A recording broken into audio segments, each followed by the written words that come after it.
caro, uma vida de artista começa como todo ser humano, né? Começa uma criança, uma imaginação, um sonho.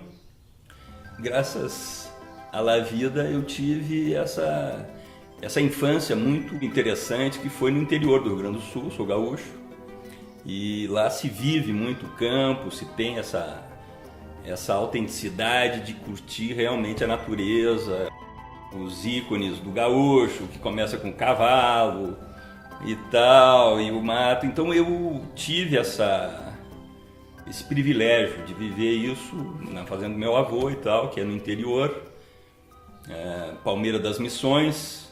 Os primeiros desenhos mesmo começaram já nas reminiscências lá.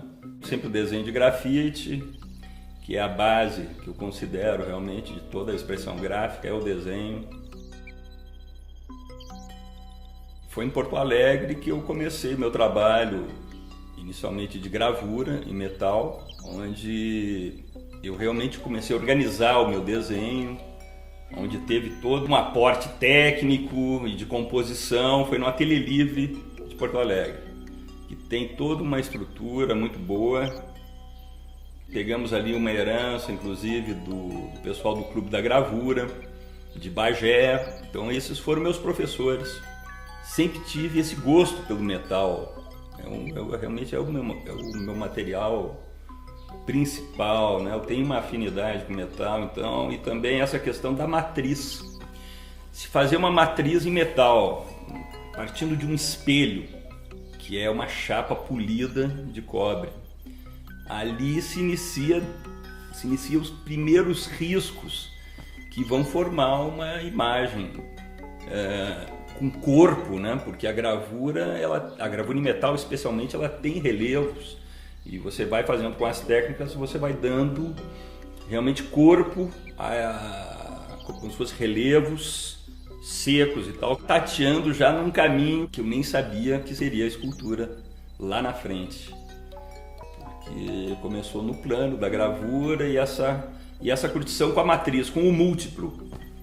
É uma série de etapas que você leva, assim, às vezes um mês para fazer aquela matriz, para depois ter a hora de enxergar a obra pronta em um instante. Esse é um instante, inclusive, muito emocionante, quando você, no final, você levanta o papel e de uma vez você recebe o impacto de todo o teu empenho, de repente de um mês ou mais, de repente você enxerga ali a coisa pronta, né?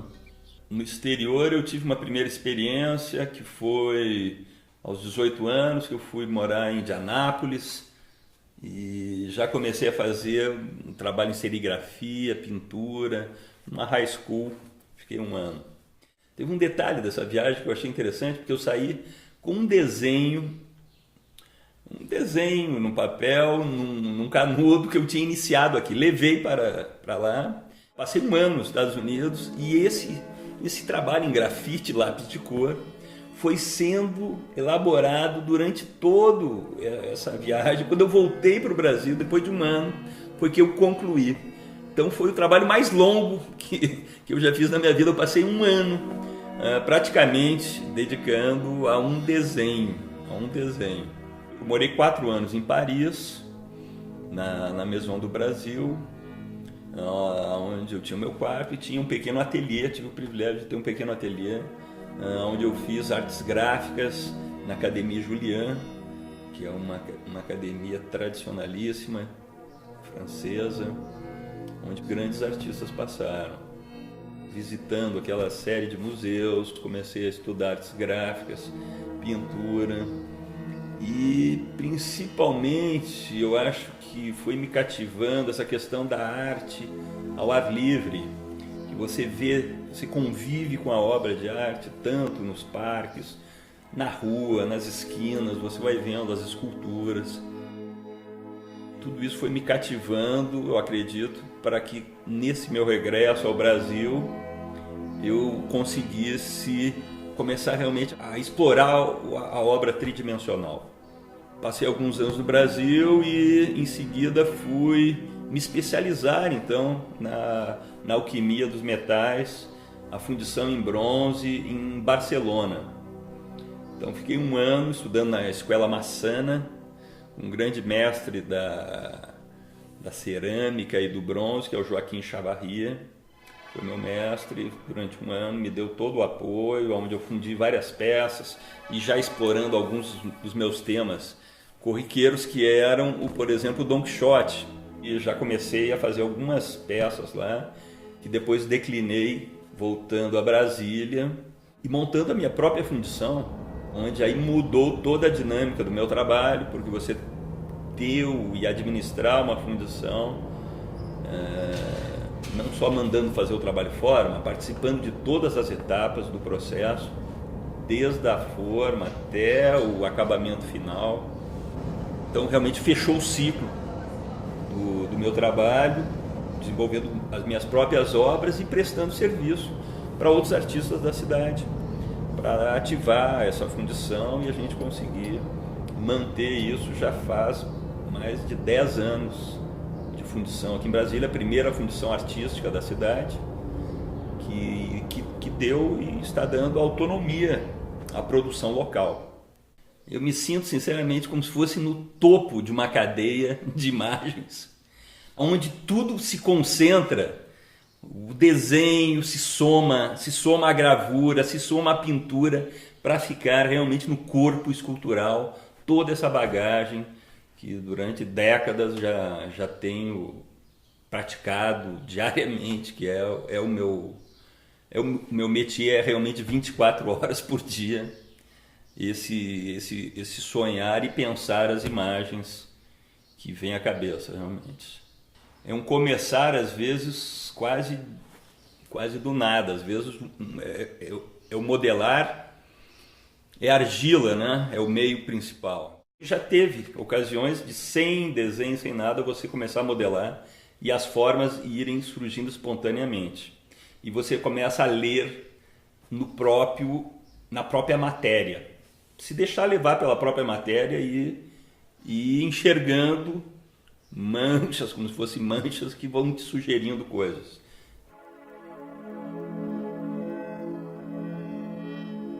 A cera perdida é uma técnica maravilhosa onde você trabalha com a maleabilidade e a fragilidade da cera. Ela tem apenas uma pequena, grande função de guardar a essência daquilo que vai estar eternizado no metal. Borges faz uma referência à cera e o ouro. O que está no ouro seria o eterno, ou no bronze, e a cera seria o efêmero, que seríamos nós, humanos. Estamos aqui de passagem, mas essa cera contém a essência que vai estar nesse bronze, que vai estar nesse ouro. Então eles se completam de maneira especial, né? Porque um contém o outro, mas um é livre, completamente diferente do outro. Essa passagem mágica e alquímica é muito significativa, porque se bater um sol, ela cair, a cera, você perdeu todo o seu trabalho. É um momento crucial esse, onde a gente consegue fundir a peça realmente, concretizar isso em um momento estanque, que é de uma tensão muito grande, que é o momento da fundição, né? Onde esse metal líquido vai se solidificar e eternizar um sonho de um artista.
que nas grandes peças a gente considera também o trabalho da feitura, né? Que é um trabalho muito mais pesado, mais complicado. Esse trabalho operário, né, da fundição da peça também nos causa admiração, né? E aquele mistério de saber como foi feito, né, para que isso exista da maneira como se apresenta, né?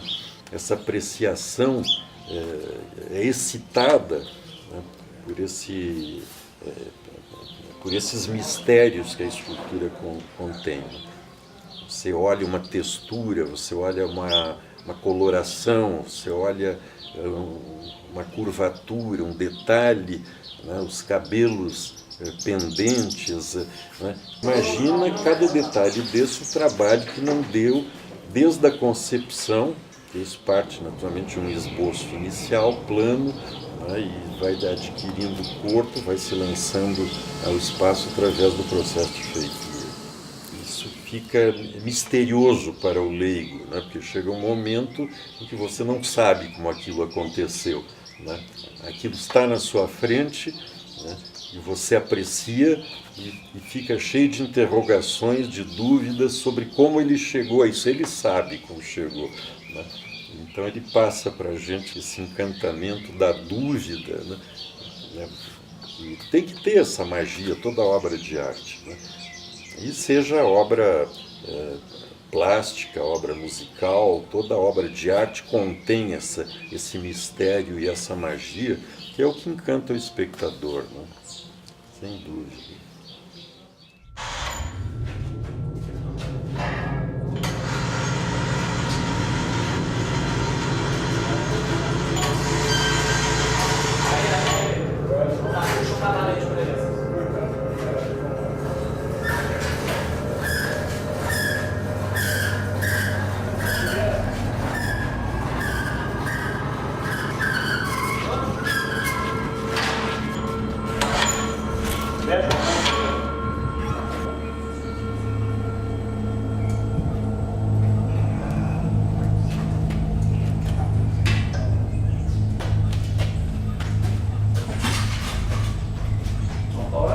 Pequena não. Eu enchi, ó. Aguenta aí.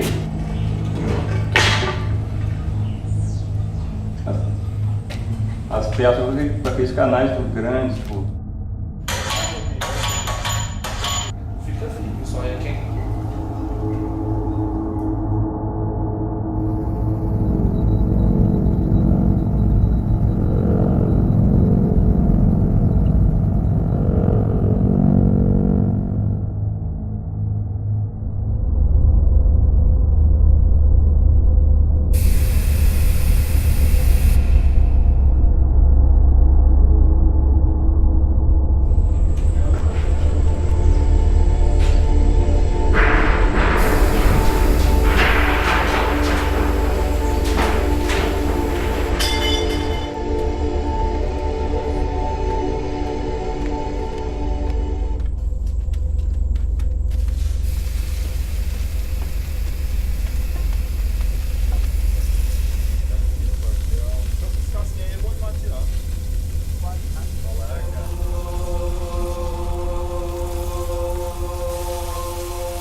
Meu trabalho de escultura em metal foi muito interessante. O primeiro contato com a técnica, porque alguns cheiros que tinham o ateliê de gravura, que é o breu que a gente usa.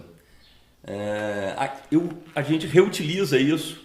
O meio da escultura é a cera, que é feita de parafina e breu e tal, e tem esse perfume já, que já me lembrou de cara a gravura. Em seguida, a questão da matriz, que antes era plana, e a sensação de que essa matriz agora, ela era a própria obra, trabalhando direto no metal, tendo já os acabamentos e apresentando aquilo como produto final. Pequenas nuances que a gente tem de trabalhar com cinzel, ou que eu trabalhava com a ponta seca, na gravura, tudo veio a se somar. Eu já estou prometendo essa visita antes de eu tomar essa decisão, porque eu estou criando, não um grupo, mas pessoas que querem conhecer os artistas de Brasília, para acabar com essa reclusão do artista, que quer ver o seu mundinho, quietinho, não. Eu tenho tal necessidade de conviver com outros artistas que eu estou criando, levando esse grupo e outras que porventura se unirem a nós, para visitar todos os artistas, para começar os artistas que trabalham em grupo, depois individualmente os artistas que podem nos acrescentar alguma coisa. Estabelecer esse contato, possivelmente depois a gente se junta, faz uma exposição junta em outro lugar, porque o artista de Brasília quase que não sai de Brasília. Primeiramente, eu gostaria de visitar as pessoas que também têm essa mesma tendência que eu, de trabalhar em grupo, de conviver em grupo, de fazer sua arte em grupo, que o nosso Ricardo tem. Ele gosta, ele faz workshop, ele vivencia durante 2 dias todas aquelas pessoas que estão trabalhando em torno do trabalho dele, da elaboração do trabalho dele, aprendendo a técnica. E isso me atraiu, além de nós sermos amigos há muito tempo, porque ele é gravador também, como eu, tem a mesma cachaça pela gravura, só que está transportando para a escultura o fazer um múltiplo, mas não mais bidimensional como a gravura, mas tridimensional como a escultura. Mas é mais ou menos um processo de repetição, de acessibilidade da obra de arte, porque você vai ter vários exemplares. Então a mecânica de arte é a mesma, só que tem que ter uma outra expressão artística, né? Tenho às vezes, ainda hoje, a nítida sensação de ainda estar trabalhando numa matriz de gravura. Eu tenho feito nessa última série como se fossem tatuagens que estão no bronze, que dão a nítida sensação de que está sendo ali uma impressão sendo feita sobre a pele do bronze, né? Que é depois complementada com as pátinas, onde vem a cor. E aí já entra como se fosse a pintura mesmo sobre o tridimensional.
Essa peça, ela, entre a modelagem e até o momento agora da pátina, vai se fazer 2 meses de trabalho.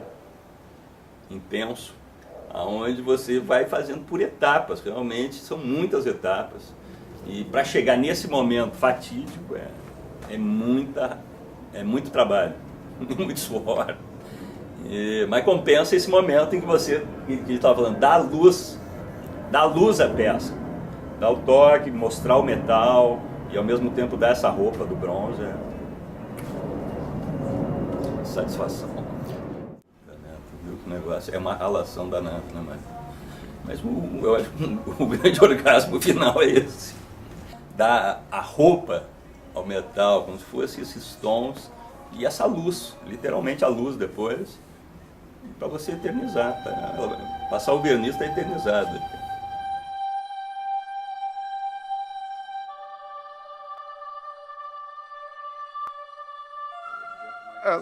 Há muitos anos nós temos uma relação muito próxima e eu sou entusiasta do trabalho dele.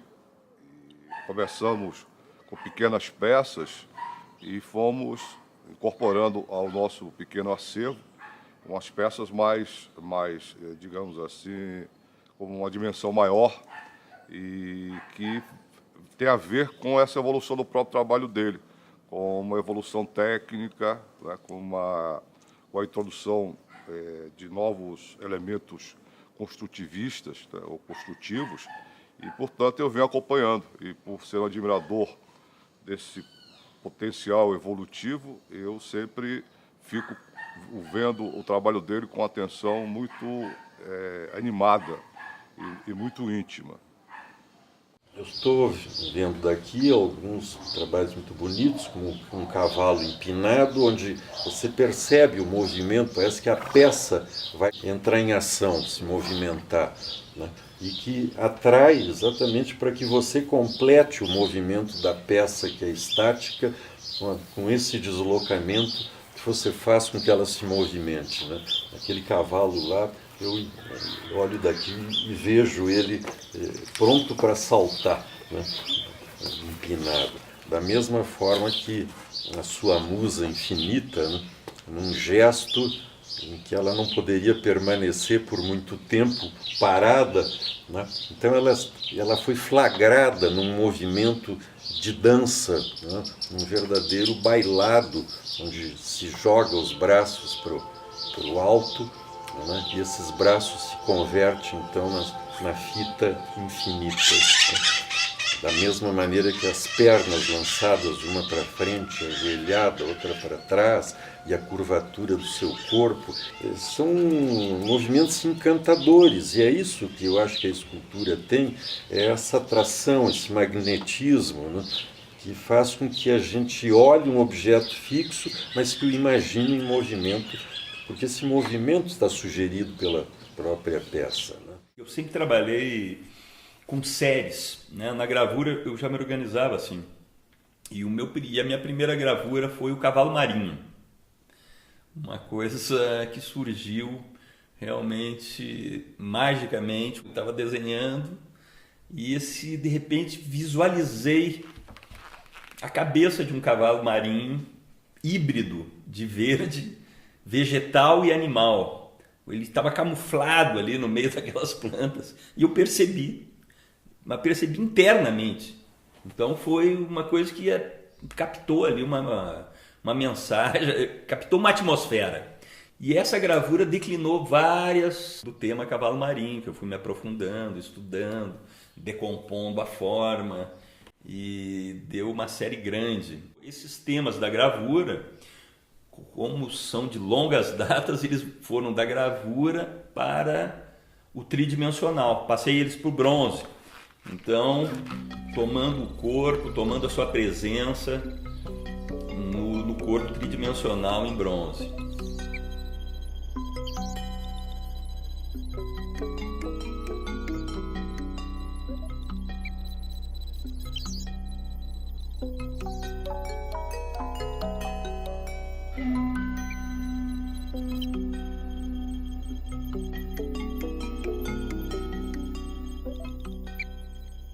Circular o seu trabalho é uma batalha muito grande, porque as pessoas não valorizam o trabalho que passa por uma etapa tão grande, as pessoas não têm noção do custo, do tempo que é dedicado a uma obra. Você tem que realmente batalhar e tentar abrir frentes de um mercado incipiente. Esse problema não é de conceito, é um problema de educação. Nós vivemos uma realidade em que as pessoas, muitas pessoas que têm poder aquisitivo, consomem a arte como uma forma de exibicionismo, uma forma de poder econômico, uma forma de imposição de uma classe social. O que demonstra o nosso desajuste, inclusive, no que diz respeito a esses elementos que poderiam dar maior dinâmica às nossas artes. O Brasil tem uma deficiência enorme em distribuir cultura, em compartilhar conhecimentos e educação. Nos Estados Unidos, na Europa, as famílias geralmente deixam legados artísticos significativos para os museus.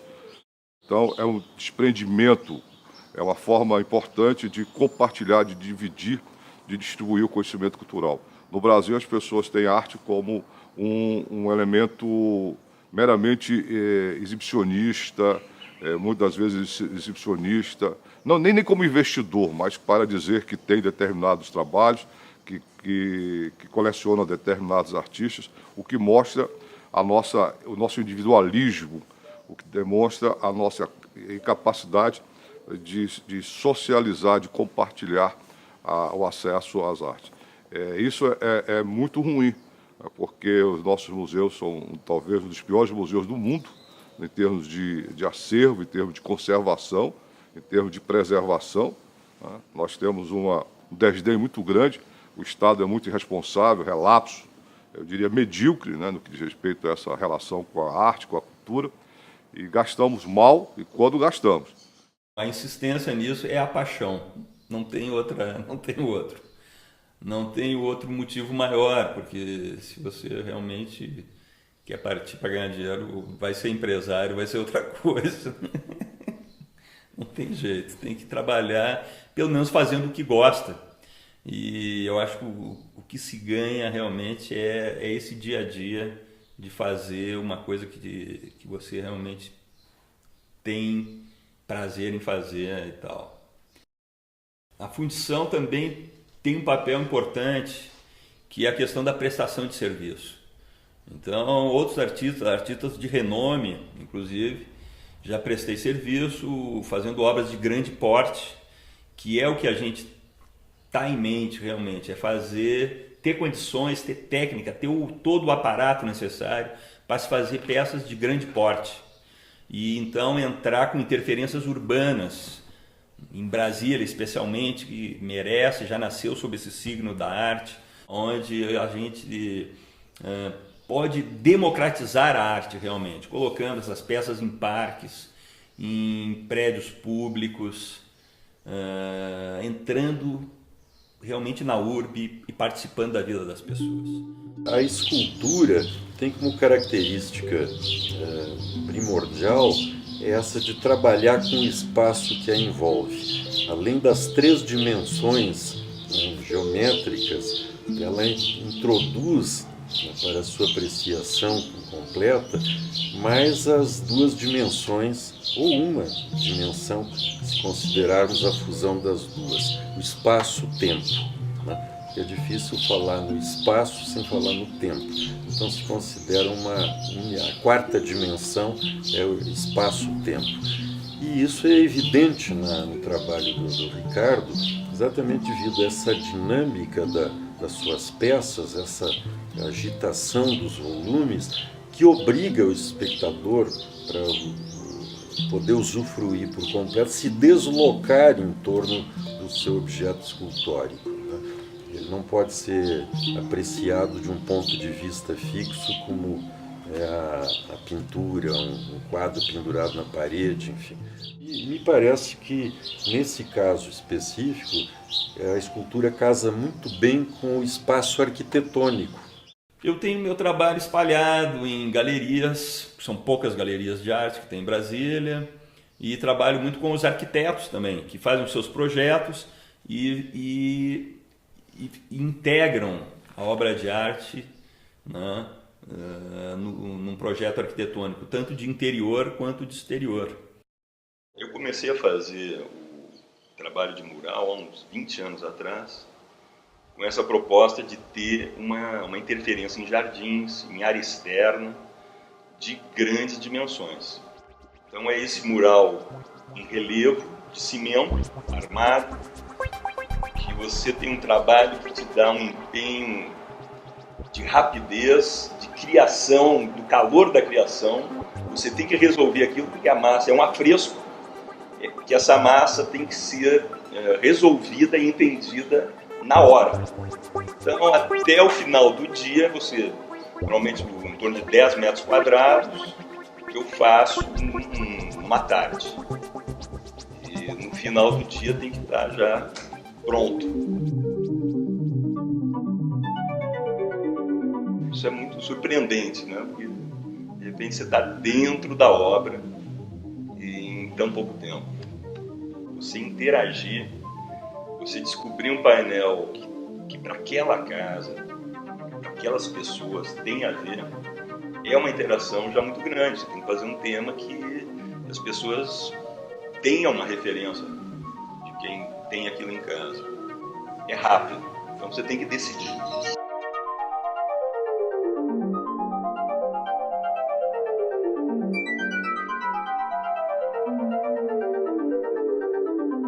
Eu acho muito necessário para a parte criativa você ter esse espaço, porque você começa a ler no próprio material. Então você, de repente, identifica espaços que você pode preencher, que você pode criar um outro elemento, e acredito que deve se permitir isso quando você tem liberdade, né, de criação. Eu acho que ajuda muito isso, esse improviso, quase um blues aí que na hora você dá um tom.